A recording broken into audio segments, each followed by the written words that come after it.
Ron DeSantis. I'm in the second time. You'll be watching it on the news later.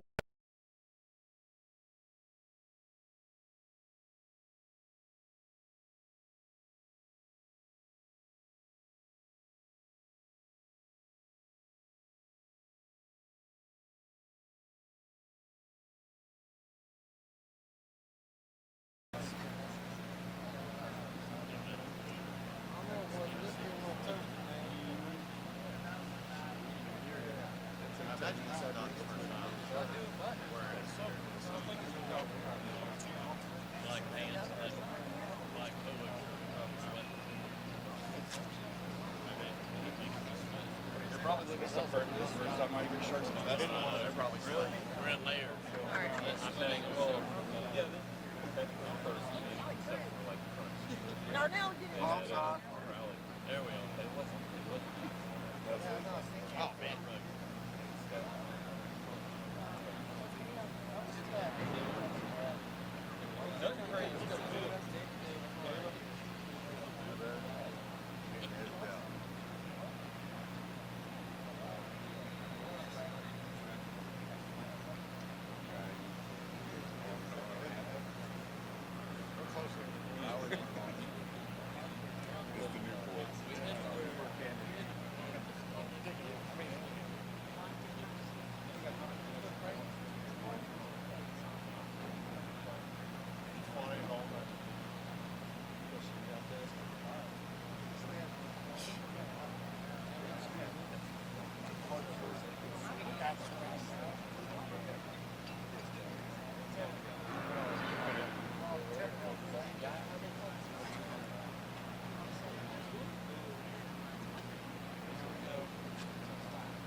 All right, everybody suck in.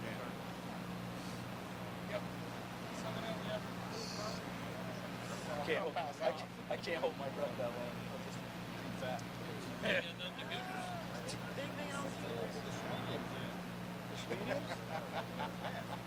Yeah, I took it from you. That's why I was scared about zipping mine up, man. It was this or a triple XL. I wasn't doing the triple. Like, could it fit?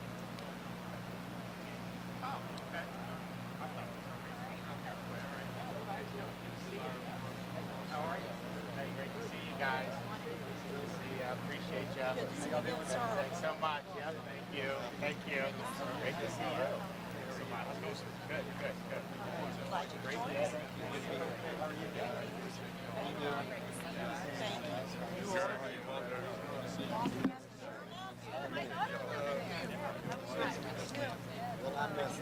Nice to see you again. Glad y'all could be here. Hey, good to see you. You doing okay? What'd you do with Jamie? I know. Well, oh, there you go. Okay, I'm sorry. Oh, there he is. All right. Well, it's wonderful to be back at JAXPORT, and I want to thank Eric Green, CEO of JAXPORT, for hosting us. We also have Pramod Raj, the Sea Lead Shipping, which we are going to be part of our announcement today. Ike Sherlock, Executive VP and COO, AGX Freight. Mayor Curry is here. And then we've got JAXPORT board members, Hamilton, Bean, Talbert, and then Media Pass Chairman Jamie Shelton is also here.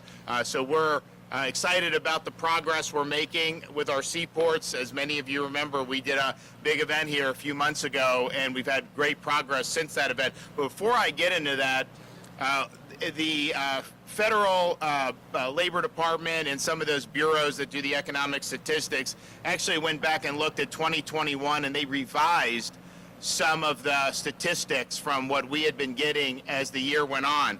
And so the revisions were put out to this morning, and for 2021 December, they actually revised down our unemployment to 3.5%. So that's below the national average of 3.9% for December. They also did revisions across 2021 for unemployment, and what they found was Florida was below the national average for all of 2021 as it relates to unemployment rate. They also looked at the labor force numbers, and Florida surpassed the pre-pandemic labor force numbers in June of 2021. And so I think there's still some states that haven't even done that yet. So, we knew that there were positives, and, we would talk about that, but these revisions show it was even stronger than what we had said. We identified many, many months ago all the problems with the supply chain as something that was causing problems for our economy, causing problems for families in Florida and throughout the country, because it was really partially responsible for driving up prices. And you're seeing inflation across the board. You look at energy costs, and you look at how much gas costs. You look at food, groceries, home building. They're building these homes. They're now much more expensive to build because of all the materials. Part of that inflation, no doubt, is driven by federal policy where you have basically printing trillions of dollars. And they've done that, and there are consequences to doing that. And so that's really fueling a lot of the inflation that we're seeing in the United States. But I think you also have these supply chain disruptions, a lot of it having to do with bad COVID policy in the United States and in other parts of the world. But that is contributing to driving up prices as well. So we don't control federal fiscal policy here. Look at us. Our budget, I put my budget in $99.7 billion with a $17 billion surplus. That's not what they're doing up in Washington. So we don't control federal fiscal policy or monetary policy. So that, until you see changes there, you will absolutely continue to see that fuel inflation. On the supply chain side, of course, we're just one state, but we take pride in our ports. We've made a lot of investment in our ports, and we wanted to say Florida is part of the solution. You have all those ships that'll just be sitting off the coast, California, Savannah, Georgia, wherever it is.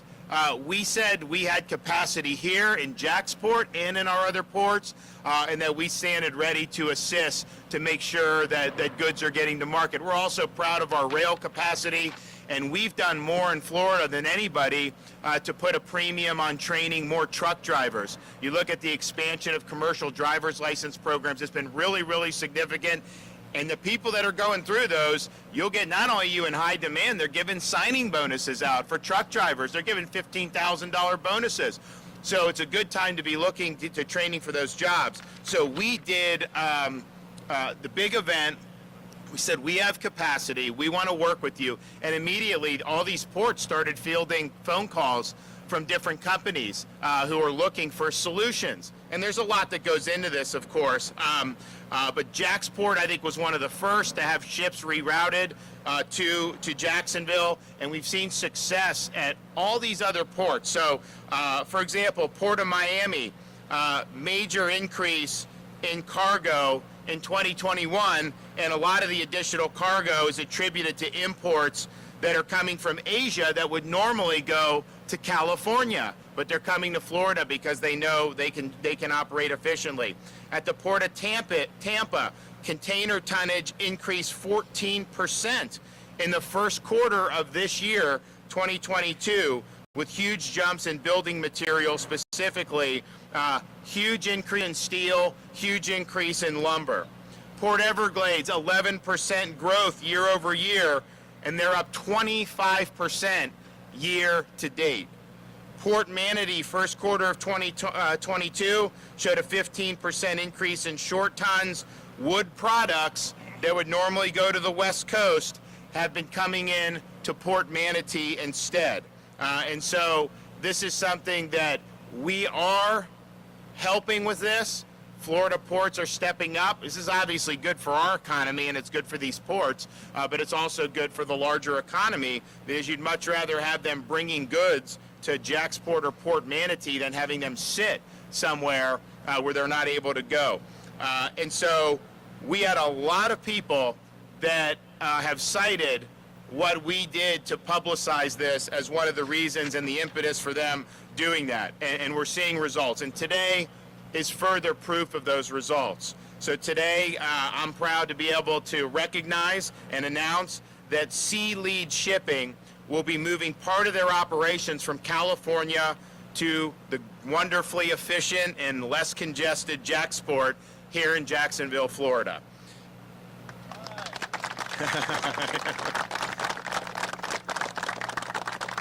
So Sea is a privately owned global shipping company that is headquartered in Singapore and currently has service between the U.S. West Coast and Asia. Company's been looking for a way to avoid the congestion and backup that they faced at the Port of Long Beach, and they chose JAXPORT. Sea is now positioned to reach more than 98 million U.S. consumers within one day without the hassle of unnecessary delays that we've seen in other seaports throughout the country. Now, this will be the first U.S. East Coast container service for the company, and Jacksonville will serve as the last port of call on Sea Asia East Coast rotation, connecting Jacksonville to 4 locations in Asia. Now, JAXPORT has the capacity to meet the berth availability and strong labor force that a shipping company like Sea requires to keep their business moving, and we're proud of that. JAXPORT's also working to enhance port facilities and deepen the harbor in order to accommodate larger vessels, creating additional business opportunities for Sea and for other ocean carriers. So we've made a lot of investments over the last 3 years, close to $1 billion in our seaports to make sure they have the access and capacity needed to move the cargo as efficiently as possible, and because we recognize the importance of supply chain infrastructure. Now we're seeing it, particularly over the last year or so, just how critical this is. And so those were very wise investments.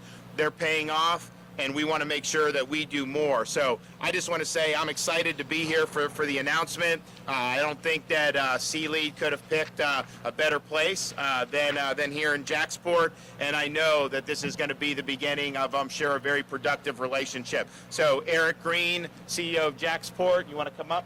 Thanks, sir.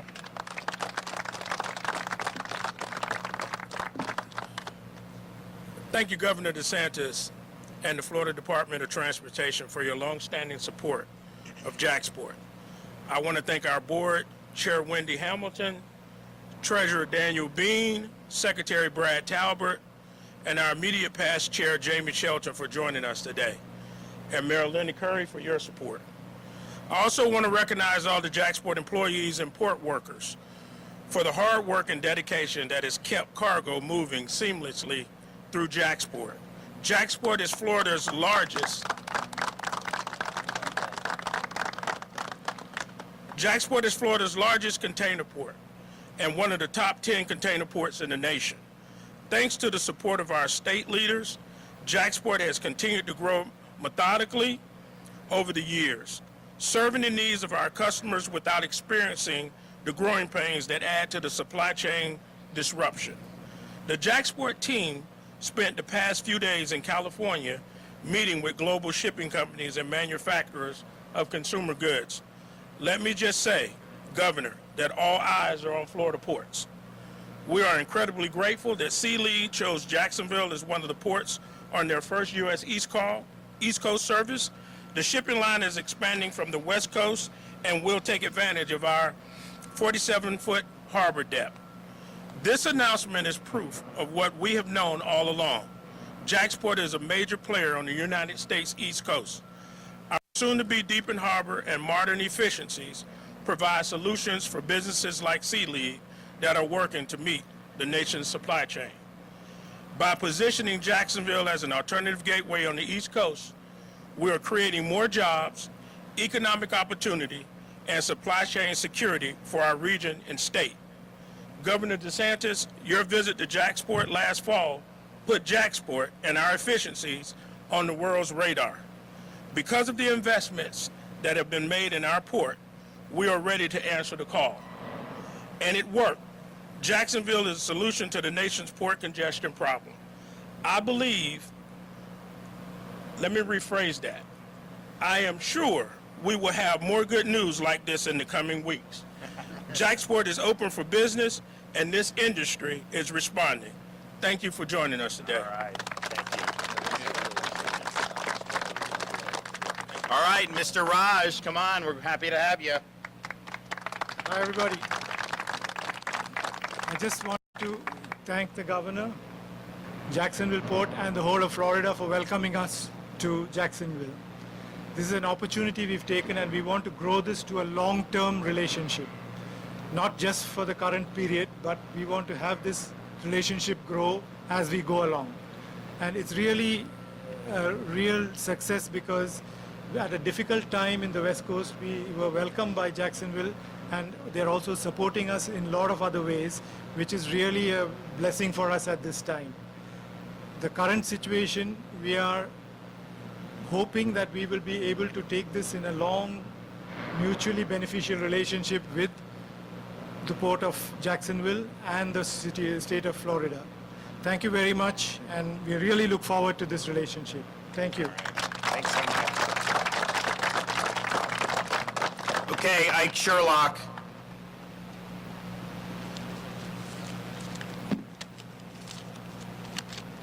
Thank you, Governor DeSantis, Mayor Curry, Mr. Green, dignified guests. My name is Ike Sherlock. I am the Chief Operating Officer and EVP of AGX Freight.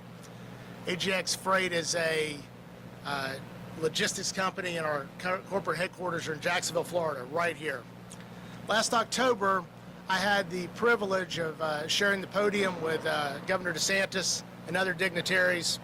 It was a press conference similar to this, JAXPORT. And that day, we all spoke about the tremendous Florida infrastructure, the fantastic port systems, the rail connections, the best highway system in the U.S., and the Floridians that make up the supply chain in Florida. But the most important comment that day was the call to action that Governor DeSantis put out. Governor DeSantis told the world that Florida was open for business, and told the world that if they shipped their freight into Florida, that we could solve some of the problems in the supply chain. And Governor DeSantis, the world listened. We have seen a dramatic increase in freight into Florida. Not only that, we're seeing manufacturers and distribution centers choosing to build warehouses and move into Florida. They're offering good paying jobs to Florida residents. So Governor DeSantis, I want to say thank you for that. And on behalf of the men and women who make up our logistics workforce in Florida, the dock workers, the forklift drivers, the dispatchers, the brokers, the logistics coordinators, and our beloved Florida truckers, men and women who didn't miss a day of work during a global pandemic, I say to you that we have not reached our capacity. We do logistics well in Florida, and we can do a lot more of it. Thank you.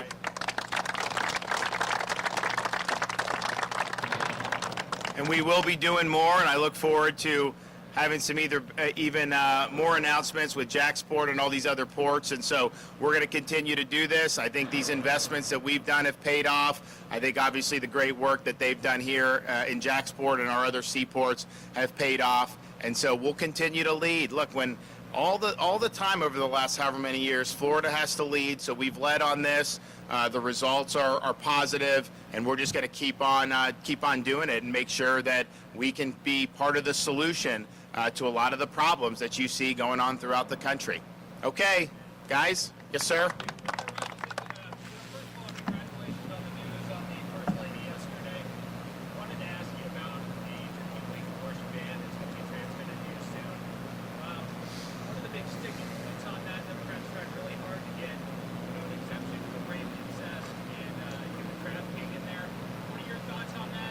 Well, this is a late term, so I mean, this is late.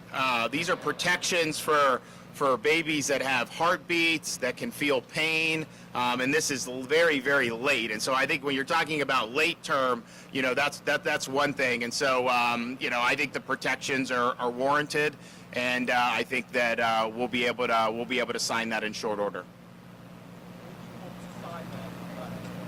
I don't know. I mean, you know, the way it works, they transmit it to me at some point, and then I have certain time to act on it.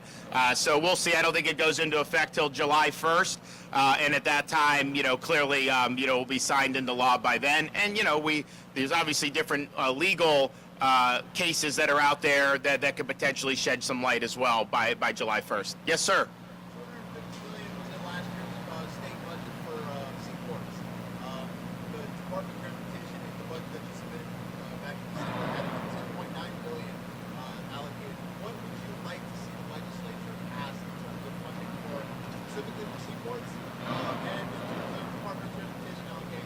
So, and the legislature, I think, has actually done more than my budget, just simply because when we did the budget, then DOT later had to do an update after that. So the legislature, I think, is meeting that, and I think that there's pretty broad support across the board that these are really worthwhile projects. I mean, this is something that helps really produce jobs. It helps with the economic vitality of the region. It has longer of the immediate region, Northeast Florida, and then other ports, but it really has a larger impact. And so just from core infrastructure, I mean, this is some of the best you can do. But I think I think most people in the legislature realize when you look at things like roads, when you look at all these other things, we have a growing state. You know, I always tell people, there's some governors like, please come to my state. Like, people just come. I mean, you know, it's a free country. I'm not out begging, but we lead the nation in net in-migration since COVID. I mean, and why not? We have the lowest per capita tax burden in the United States. We were a free state, and we opposed a lot of those draconian policies that you saw, including having our kids in school, which is very important. We're also a law and order state. We will make sure we do whatever we need to do to keep communities safe. That's not true in many of these parts of the country. So there's been a lot of reasons why people want to do that. And also just visitation. We set a record for domestic tourism in 2021. We beat the pre-COVID numbers, and I think we're probably on pace to have just as good a year or better in 2022. But all that being said is, you know, that just requires investment in infrastructure. And so we're doing that. I think the legislature's doing it, and I'm confident they will meet or exceed what we put in our budget, and we look forward to being able to help. We also did a lot to help the ports when COVID hit, and different ports had different problems. Some of the ones that are more cargo heavy, you know, they were able, I mean, there was obviously disruptions, but some that were more cruise ship heavy, I mean, they had huge reductions. And so we came in to try to help alleviate that, and I think they were very appreciative of that, and we look forward to doing more. Redistricting, obviously something that is really important here in Jacksonville, the CD5 making contention. You just tweeted that the House's proposal is dead on arrival. It seems like the House is trying to kind of reach a compromise with the Senate map of what you put out. Now, I think, you know, our legal folks, you know, have a lot of concerns about, you know, what it was, but I put it out because some people were saying, even though I had been, I thought very clear, oh, he's not, no, he's not going to actually veto it. Yes, I am. Okay, what makes you think, after seeing me for however many years, what makes you think when I say I'm going to do something that I'm not going to follow through? I mean, I don't say, I mean, it's just the reality. I don't make declarations lightly. You know, I know there's a lot of moving parts, and so I always want to make sure. I don't want to say I'm going to do something and then not do it. So when I say, you know, expect this, they should expect it. And I think we had a lot of legislators who were calling our office saying, you know, well, they say it's a bluff or whatever. I don't bluff. Like, I'm just not going to do it. So let's get together and try to have a compromise on some of those issues. And so, but you know what? They have their prerogative to do that. And, you know, my prerogative is when it hits my desk, I have to take action on it. That's not true with the state legislative maps. It goes straight to the court. But for whatever reason, the congressional process is a little bit different. So if I'm part of that process, you know, I think it's important to let everybody know where I stand in that process. Yes, sir.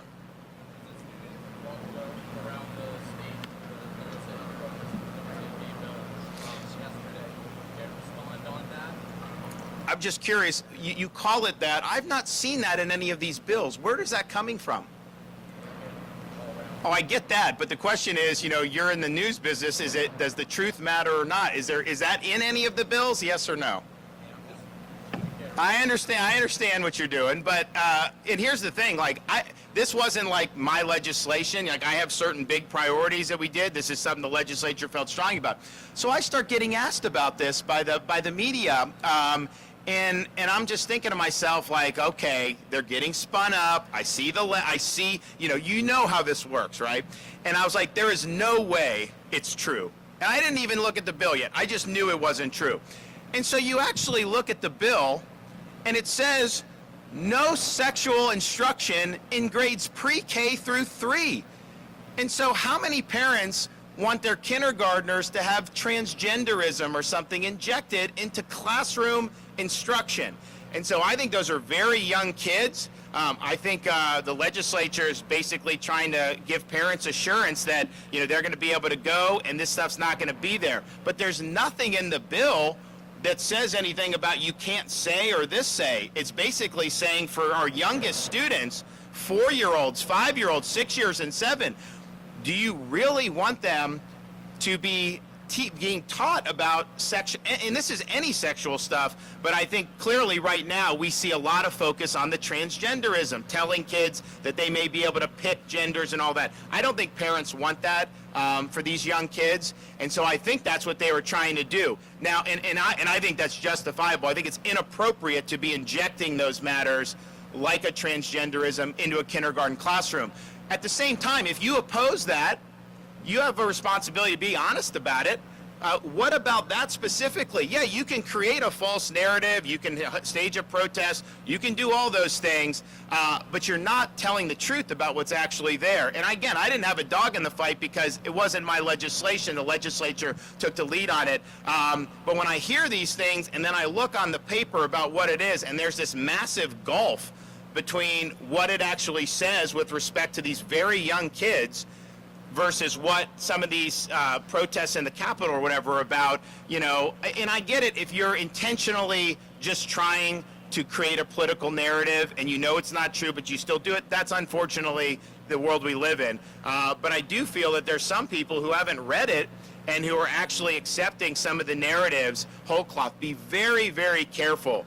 You know, when you see that ecosystem starting to spin up narratives, be very, very careful about accepting any of that whole cloth. I mean, we've seen so much over the last couple years that would cause you to be skeptical. So I haven't seen any of that in the bills that are actually presented to me. You know, if they take a radical change, then obviously we'll have to consider what it is. But to provide protections for parents, for preschoolers, kindergartners, first graders, I mean, that is something that I think most parents, you know, would appreciate it. And we send the kids to school, young kids, and we want them to learn the basics. Some of these issues that are just simply not age appropriate, I think parents want to see protection for that. Okay, thanks everybody. We appreciate it.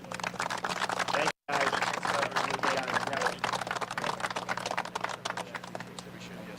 Thanks, guys. How are you? Absolutely. We have the Players Championship. It's going to be. I mean, I work out, so I'm not. No, you ready to go? I'm not in running shape. It's going to be very painful on Sunday. Derek. Who? Derek. Where is he? I think they're ready to get parked out. I think they're ready.